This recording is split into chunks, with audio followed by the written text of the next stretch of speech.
ದಕ್ಷಿಣ ಭಾರತದ ಹೆಸರಾಂತ ಪುಣ್ಯಕ್ಷೇತ್ರಗಳಲ್ಲಿ ಒಂದಾದ ಶ್ರೀ ಕ್ಷೇತ್ರ ಧರ್ಮಸ್ಥಳದಲ್ಲಿ ಸಂಭ್ರಮ ಸಡಗರ ಮನೆ ಮಾಡಿದ ಧರ್ಮಾಧಿಕಾರಿ ಡಾಕ್ಟರ್ ಡಿ ವೀರೇಂದ್ರ ಹೆಗ್ಗಡೆಯವರ 54ನೇ ವರ್ಷದ ಪಟ್ಟಾಭಿಷೇಕದ ವರ್ಧಂತಿ ಆಚರಣೆ ಶ್ರೀ ಕ್ಷೇತ್ರದಲ್ಲಿ ನಡೀತಾ ಇದೆ.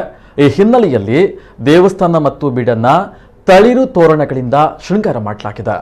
ನಾಡಿನ ಮೂಲೆ ಮೂಲೆಗಳಿಂದ ಗಣ್ಯರು, ಮಠಾಧೀಶರು, ವಿವಿಧ ಧಾರ್ಮಿಕ ನಾಯಕರು ಶ್ರೀ ಕ್ಷೇತ್ರಕ್ಕೆ ಆಗಮಿಸ್ತಾ ಇದ್ದು ಕಾವಂದರಿಗೆ ಭಕ್ತಿಪೂರ್ವಕ ಅಭಿನಂದನೆಗಳನ್ನು ಸಲ್ಲಿಸ್ತಾ ಇದ್ದಾರೆ.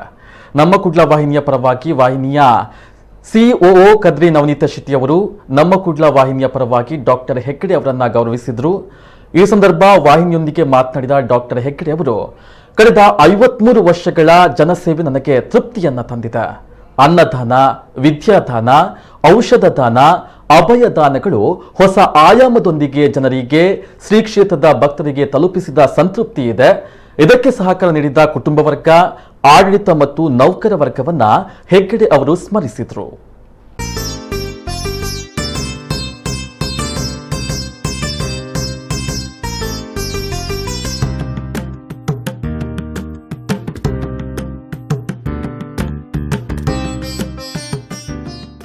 ಕ್ಷೇತ್ರದಲ್ಲಿ ನಾನು ಪಟ್ಟಾಭಿಷಿಕ್ತನಾಗಿ ಇವತ್ತಿಗೆ 53 ವರ್ಷಗಳಾಗಿದೆ.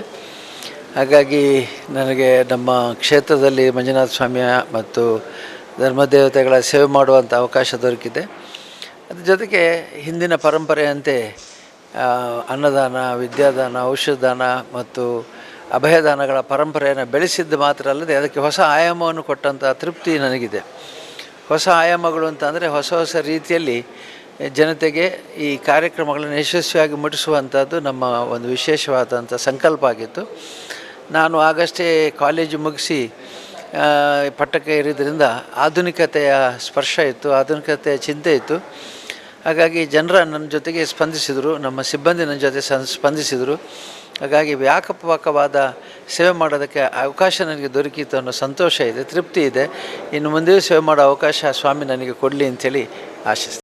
ಇನ್ನು ಇಂದು ಸಂಜೆ ಶ್ರೀ ಕ್ಷೇತ್ರದ ಮಹೋತ್ಸವದ ಸಭಾಭವನದಲ್ಲಿ ನಡೆಯುವಂತಹ ಸಮಾರಂಭದಲ್ಲಿ ದೇವಳದ ನೌಕರ ವೃಂದ, ಊರಿನ ನಾಗರಿಕರು, ಎಸ್ಟಿಎಂ ಶಿಕ್ಷಣ ಸಂಸ್ಥೆಗಳ ನೌಕರರು ಮತ್ತು ವಿದ್ಯಾರ್ಥಿಗಳು, ಊರ ಪರವೂರ ಭಕ್ತರು, ಅಭಿಮಾನಿಗಳು ಹೆಗ್ಗಡೆಯವರನ್ನ ಶ್ರದ್ಧಾ ಭಕ್ತಿಯಿಂದ ಅಭಿನಂದಿಸಿ ಗೌರವಿಸಲಿದ್ದಾರೆ.